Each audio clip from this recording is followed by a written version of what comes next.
I spent so much time planning for them, wanting them to come, feeling like I'm doing all the things to move all the pieces in line till I can get to the place, so I can get to the destination.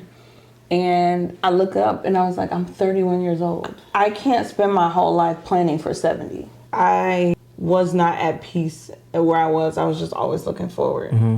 Hey, good people. Welcome to Love Out Loud to Dudes podcast.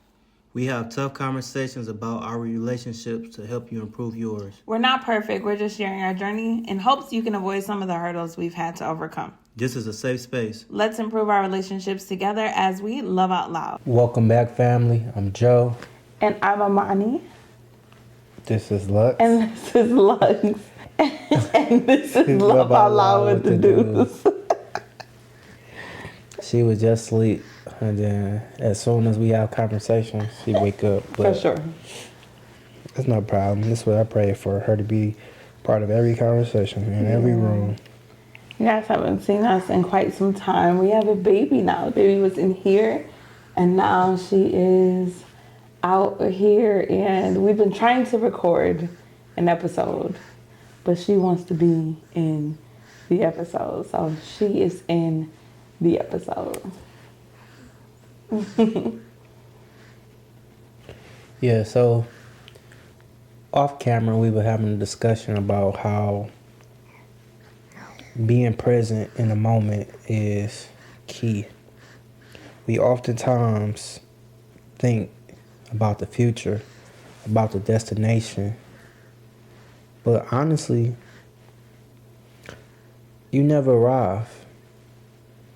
The joy is in the journey. And if you don't seek the joy, find the joy in the journey, you're going to forever be miserable. Man. You're going to forever miss the moments. You're going to forever miss the moments. Yeah. And Lux has put that in perspective for me. 100%. Because today she turns 8 weeks old. Yes. And that's 2 months. It's 8 weeks. It's time moving. It's this little girl growing. A physical calendar. Yeah, it's a timestamp that we get to take care of every day. Mm-hmm. And I think being not only grateful for the things that you have, but being present. I feel as though most people don't even look towards the future. They just they are really stuck in the past. Mm-hmm. And the past is meant for you to have a reminder and not be your permanent residence. For sure. And the future is always upon us. But if you're not present in a moment, what's good is the future? You're going to look up and say, okay, I made it. Whatever your made it moment is, and don't remember anything along the journey. Or didn't take in the moment as it was happening. And I was really sitting there having a conversation. As I was just telling you, I was sitting there having a conversation with myself earlier today. And I was really trying to figure out, because I know we had a conversation a couple of weeks ago, and we were talking about how to live in the moment. Mm-hmm. And it was at that moment where I actually realized how much I don't live in the moment. I didn't live in the moment.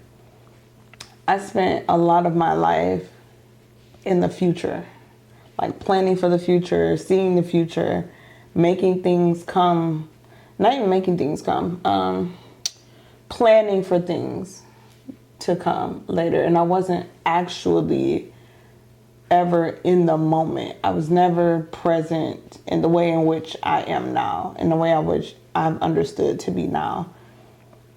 And I think a big thing that resonated for me is reading the Bible and just hearing that he made the end from the beginning. Because I was feeling like it was a lot of my efforts and my time and my doing and my things that were making these things happen in my life. And it wasn't until I really sat back and became present and in the moment that I realized that these things were going to happen anyway. And I spent so much time planning for them, wanting them to come, feeling like I'm doing all the things to move all the pieces in line till I can get to the place, so I can get to the destination. And I look up and I was like, I'm 31 years old. I'm 31 years old. Not only am I 31, but just I really had to look at all the things around me and how amazing they really are. And how amazing all the things are that I've been able to do in my life and that I've been able to experience. Yeah. Including having a baby girl. Yeah. And it's like, if I don't start living now in the moment, when will I start living now in the moment? And you made a statement months ago. You said, I will be grateful if our plans and our visions come to fruition when we're 70. Right. Because they happen. And in my head, I was like, 70?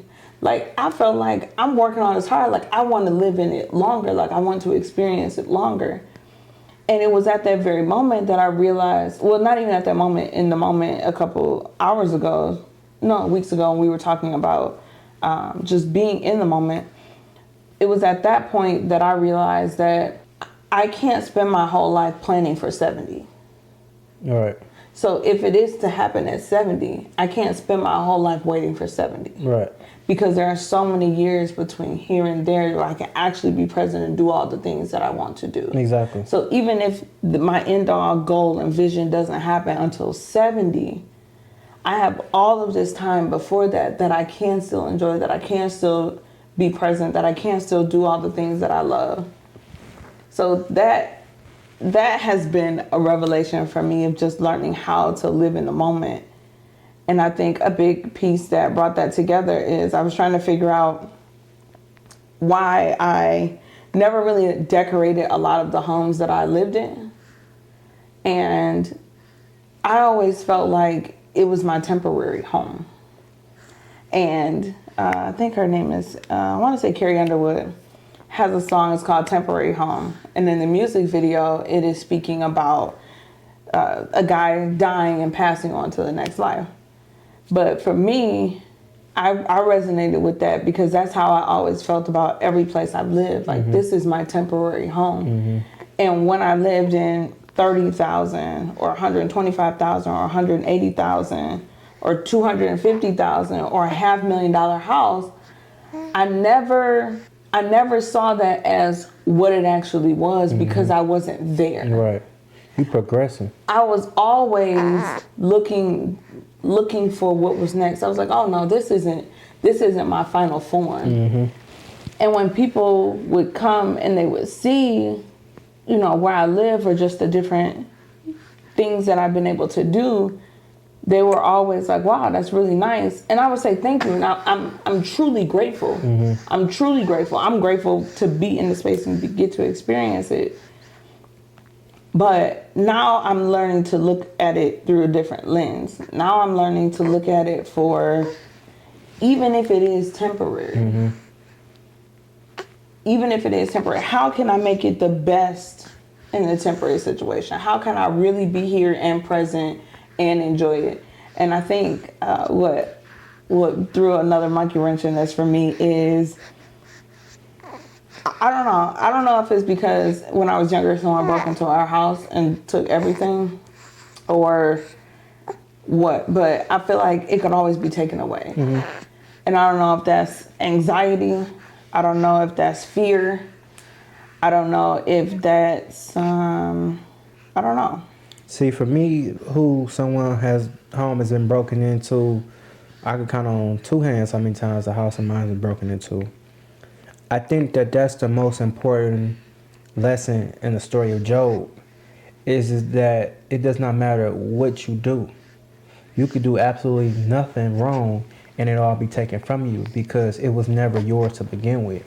I think that a lot of us when we grow up, we think that the possessions are ours because we work for them.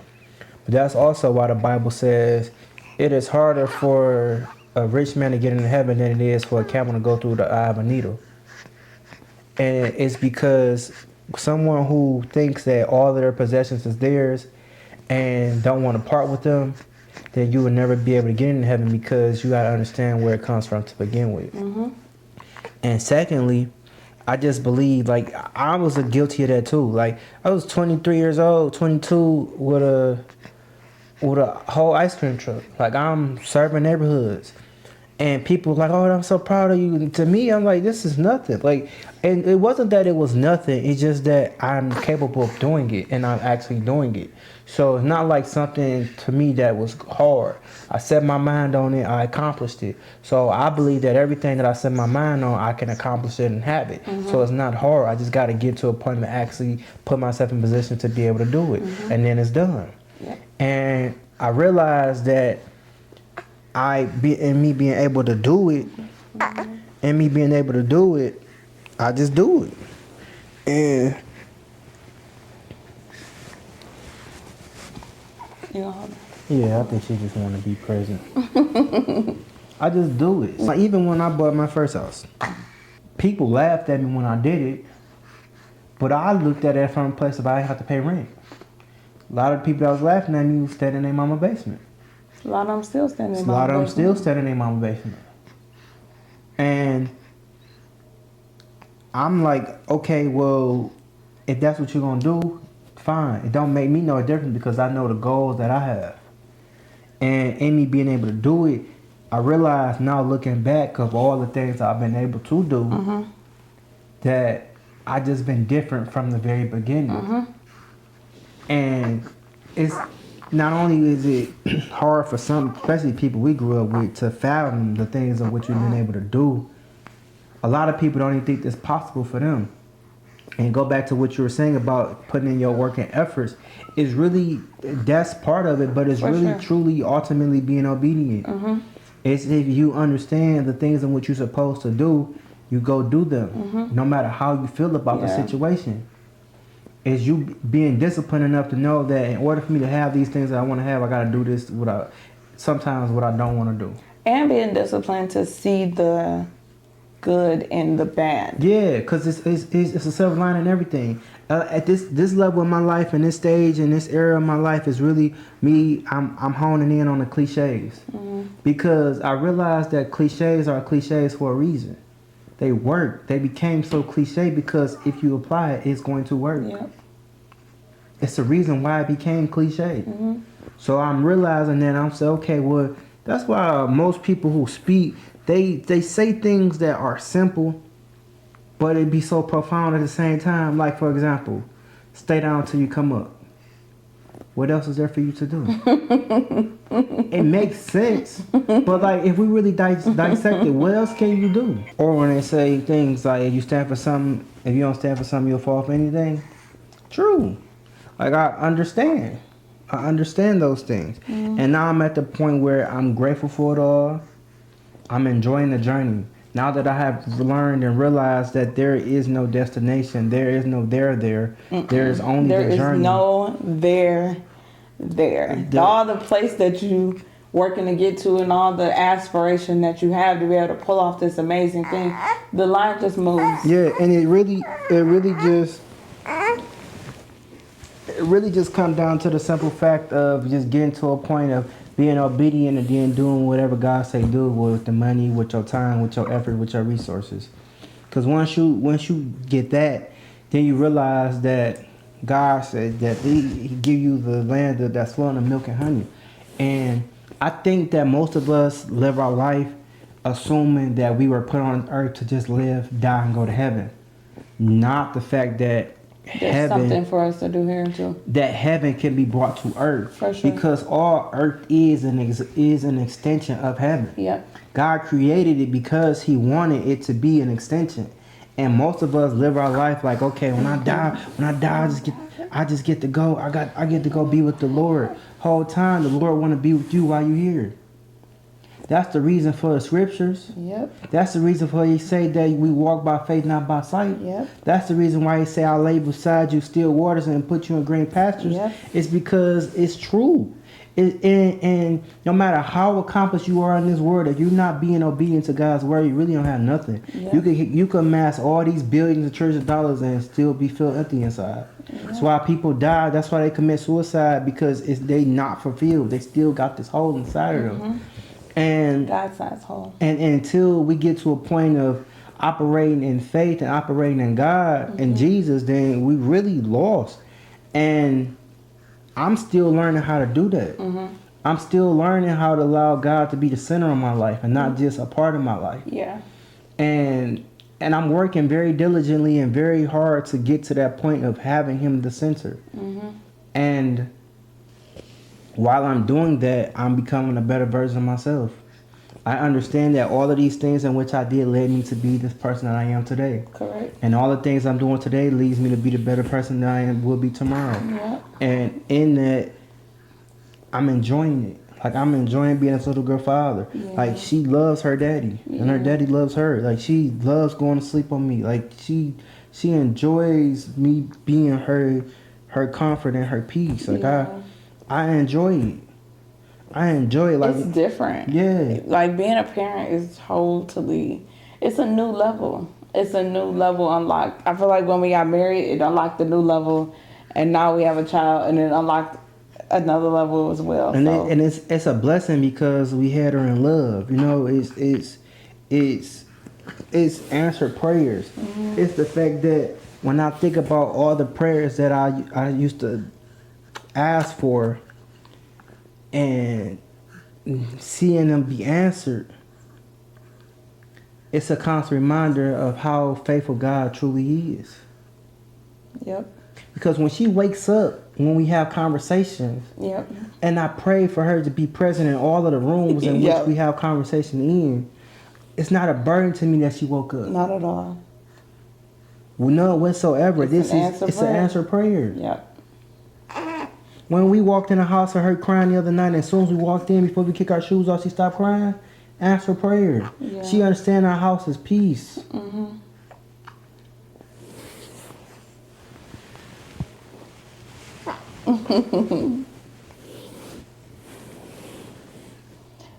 It is a journey. It is a journey. I feel like I am constantly learning. We're learning and relearning. Learning and relearning. And I guess that's why they say in life you are always learning. And I You feel should like be. I am always learning, relearning, unlearning. Some things that you think are just things that you think, but they're not facts. Yeah. They're just Yeah, things that they're thoughts. They're thoughts, or there's something that someone has told you. Yeah. Yeah. That you have made a fact in your mind, Yeah. but it is actually not fact. I believe everyone should do a self-assessment, whether you do it quarterly. I try to do mine weekly, especially if I hear new information. Why do I believe this? Why do I think this is the way to go? Why? I question myself because it allows me to see faults. It allows me to see areas of opportunity to grow. It allows me to see that. Give me ways to go deeper to some research to understand if this is a valuable thought or not. Because we got to protect what we hear. 100%. Thoughts are planting in your mind. How many times have you driven down the road and somebody cut you off? You have a thought, oh, I should rear-end them, or I should do something that does not end in the result of you being safe and your vehicle undamaged. You get to decide not to do it, but some people. What's wrong to come on? Some people decide that that's what they're gonna do. They're gonna do it anyway, and then you got road rage incidents. But I believe that the devil put thoughts in your mind as well, and it's on you to decide whether you're gonna act on it or not. And I get to a point of just saying I want what's best for me and my family. I'm not allowing anything or anyone to hinder my progress, to stop what I got going on, because I have somewhere to be. Yeah. And people waiting on me. Yep. People are assigned to me. People are assigned to my voice. They're assigned to my dreams. Because the things in which I want to accomplish have a lot of people attached to them. But I don't think that most people fully understands this level of thinking. I think that they believe that it's either a one-off situation or just not pertaining to them. And my goal is to just continue to strive to be not only better for myself, but better for others, because I come from the same places that you do. 100%. I've experienced some of the same things you have. Yeah. Some maybe even worse. And I didn't allow it to stop me. I did not allow it to be my ending. I did not allow anyone else to stop me from being who ultimately I am.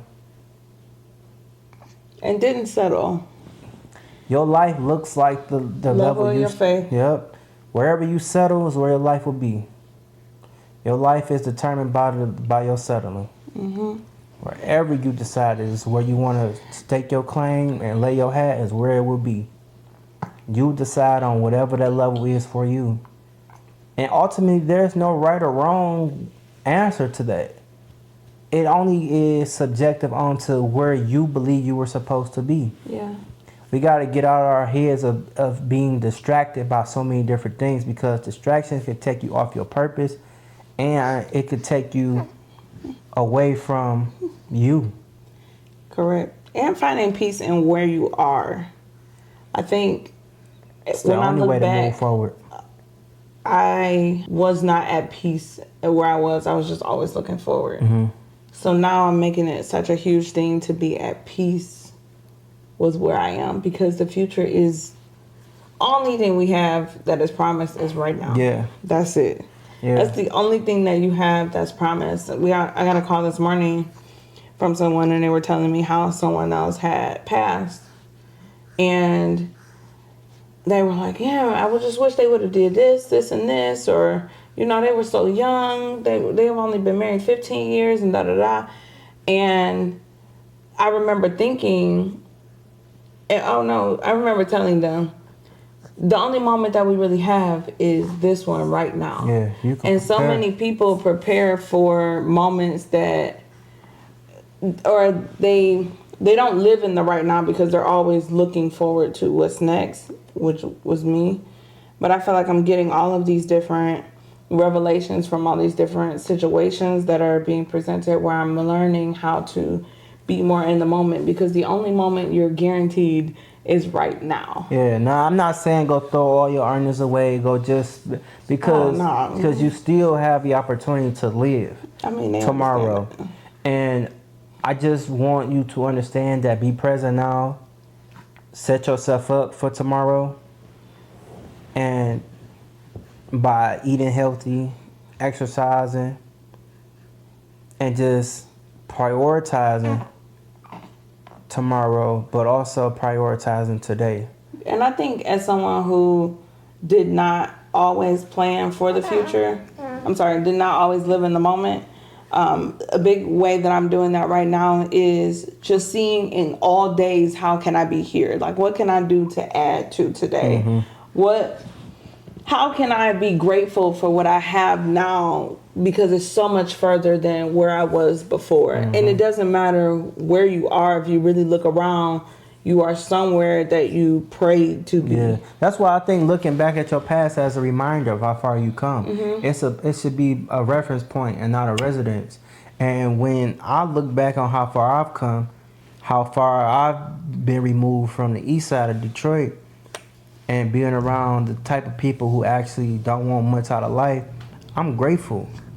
I'm thankful. Like, I'm just to be around people who are kind, who aren't just have a snake mentality, who just want to hurt you or not see you do well. And now being around people who didn't grow up that way, who grew up in a way of like around love and peace and just I guess about to cut this one short, huh? Love and peace and just happiness, and joy. And understanding that those people exist. Because I remember telling you a while ago when you used to tell me, like, I can't wait for you to find your people. Because I should tell you all the time, those people exist. The punctual people, the people who are sensitive, who are kind, who are loving, those people exist. And I'm happy to now know that I was right, that they do exist, and I was able to find some of them. And I'm constantly looking to find more, because those are the people I want in my environment and my atmosphere and my ecosystem. And I love that. As soon as we got in the room, I felt it. And then as soon as we left out of the room, I remember telling you like, "Oh, we found the people," because that is the behaviors that you like. Those are the traits that you like. Yeah, like, because I'm tired of people being on colored people time. Because, it started at 5, but people don't get there at 7 o'clock. That's not, like, you don't take, those people don't value time. And that's what that's what I know that I would have been missing. The people who value time. The people who understand that time is the most important asset that you have on this earth. And they value it enough to say, if it started at 6 o'clock, we're starting. And if it ends at 8 o'clock, it's over.